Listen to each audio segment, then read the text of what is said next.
You know, folks, I've been wanting to get a Strat with a humbucker in the bridge for a long, long time. And I finally got one. Except it's not a Fender.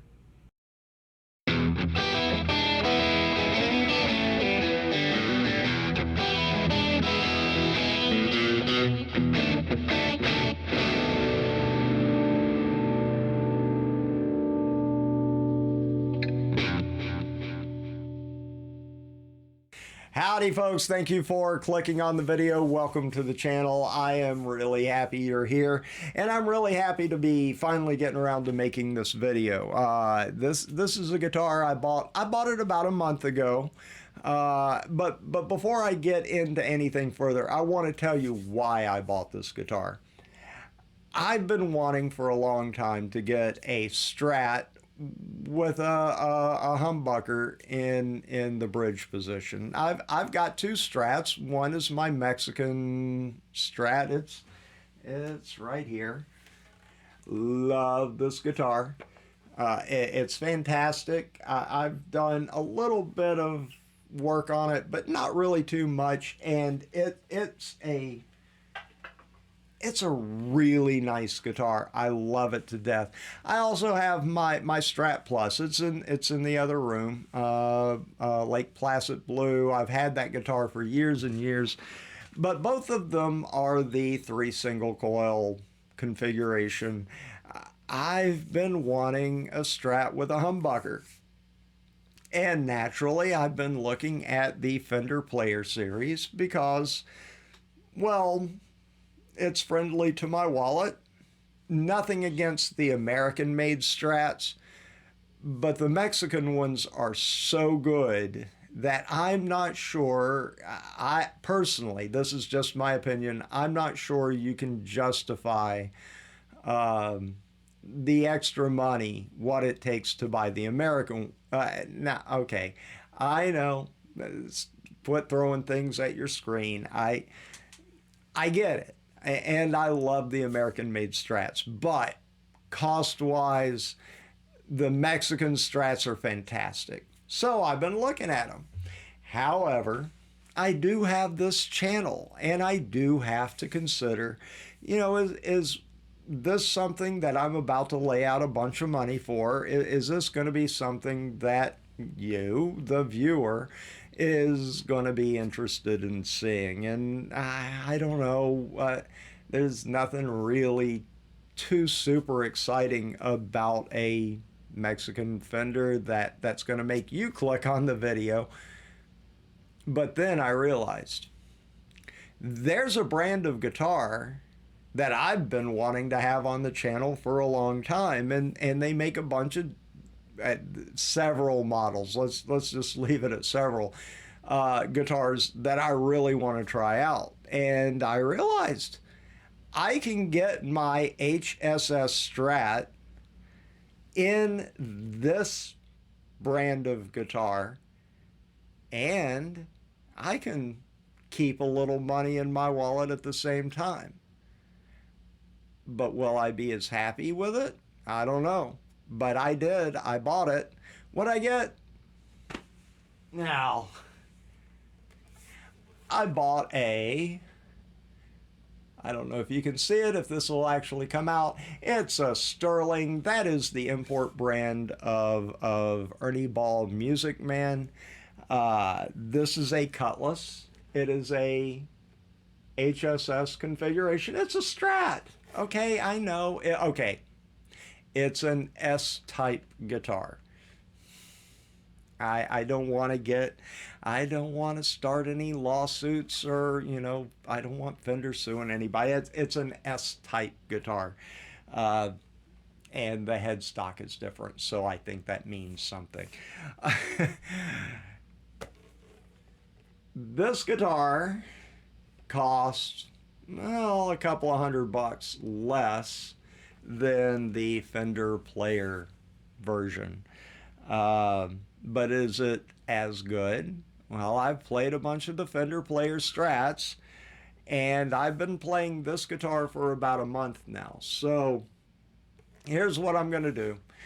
I'm going to first run you through all the specs, and then I'm going to get it hooked up and give you some tones, and I'm going to tell you what I think about it. But just a little foreshadowing. Um, this is a fantastic guitar. Let's get on with it. This Fire Mist Silver Sterling Cutlass has a poplar body with a familiar but slightly different shape. It is also available in 3 other finishes: rose gold, dropped copper, and vintage cream. There are 3 pickguard mounted pickups, a humbucker in the bridge position, and 2 Strat style single coils, one in the middle position and the other in the neck position. It has what they call a vintage tremolo bridge, and the 6 adjustable saddles are bent steel. There is 1 volume control, 1 tone control, and a 5-way blade style switch. There is also a very sturdy metal jack plate. The 5-bolt bolt-on neck is roasted maple with 22 frets and has a heel adjustable dual action truss rod. The nut seems to be synthetic, possibly Graphtec, but I am unsure at this time. It has a 25.5-inch scale length and a 12-inch fretboard radius. The headstock has locking tuners, 4 on top and 2 underneath, in that unique Ernie Ball Music Man style. I should also mention that it comes strung up with Ernie Ball regular slinkies. Also worth pointing out is that this guitar weighs 7.47 pounds. All right, folks, let's go ahead and get some tone samples. Just so you know, I'm playing through the Marshall Origin 50 and the Harley Benton Vintage 212 cabinet, and it's mic'd up with the SM57, and let's go ahead and get started with some clean tones.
Okay, let's go ahead and add in a little bit of dirt.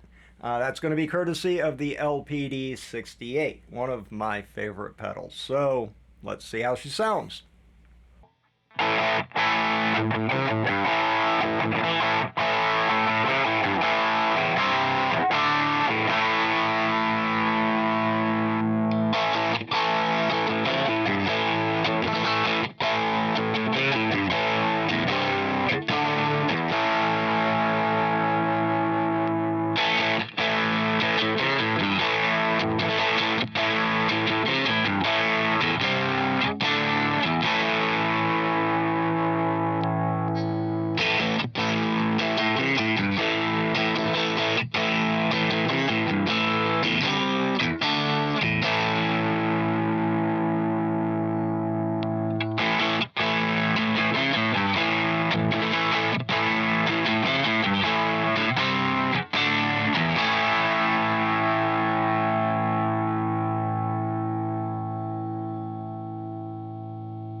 All right, before we go any further, I wanted to give you a quick peek underneath the pickguard. Yeah, I went ahead and changed the strings on it. I've had the guitar for a little over a month now, and it was time to get some new strings on it. I played it quite a bit, so I figured as long as I had the strings off, let's go ahead. I snapped some pictures underneath the pick guard, and I think the first thing that I noticed was the very neatly done routes, the control cavity, the pickup routes, all very, very neat and painted with shielding paint, so nice shielding there.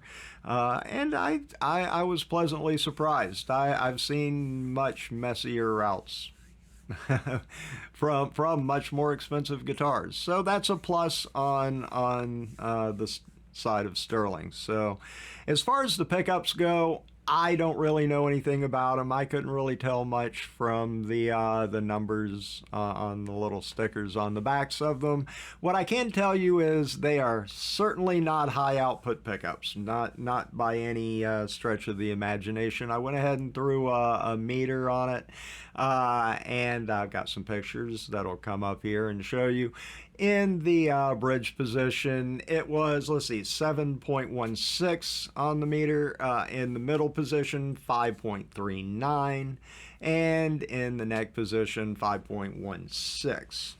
And as far as positions 2 and 4, let's see, in position 2, 3.18, and in position 4, 2.65, I believe. So, yeah, certainly not high output pickups, but they sound pretty good. And I figure pickups are pretty easy to change if you decide you want some better pickups, some hotter pickups maybe in the guitar, and who knows, I may do that myself. As far as the other electronics go, yeah, I was a little disappointed to see the dime-sized alpha pots. It would have been nice to see full-size CTS pots, but that's okay. They function nicely. I don't have any big complaints about them. However, the alpha 5-way switch, I'm not super impressed with. As a matter of fact, I ended up, there was a lot of staticky noise. I hit it with some cleaner, and the problem went away, but it just doesn't feel like the best switch in the world. So that's something probably to change out to a much more reliable part. But to me, something like that is a small thing, so I'm not going to really ding them too much on that. After all, they do have to meet a price point. So, and that's pretty much it on your electronics. Not the greatest in the world, but then again, you can always change stuff out. I guess the question to be answered here is, was it worth it? I was going to buy the Fender Player model, and it's significantly more. I think they're running right close to $800 now, and this was $500, so that's a significant savings. But did I lose out on anything? Well, that's what I want to talk about. Now, the question I need to answer is, did I make the right decision choosing this guitar over the Fender Player series? You already saw in the beginning of the video, I'm really happy with the guitar. I like playing it. I've spent a lot of time playing it since I got it. However, there are some advantages to the Player Series Strat, and that would chiefly, in my opinion, probably be the electronics. I have a feeling the electronics are a whole lot better. The Player Series Strats that I have played, I've really liked the pickups in those. These, they're not bad. I'm just not super excited about them. Though they do sound really good, though. I'm not going to knock them. However, like I was saying, I think you probably have an advantage in the electronics department when it comes to the Player Series. But that said, I think that's where Fender kind of loses its advantage, because or where their advantage ends, unless of course you count having that Fender logo. right there on the headstock. That's worth something. But when you look at this guitar, it's really solidly built. Nothing on this guitar feels cheap at all. Nothing about the feel. That roasted maple neck is gorgeous. There's actually, you're not going to be able to see it on camera, but if you look in just the right light, there's even just a little bit of flame in it. Oh, and over here, I don't know if you can see it or not. The light's probably not good. There's absolutely flame right here. The neck feels fantastic.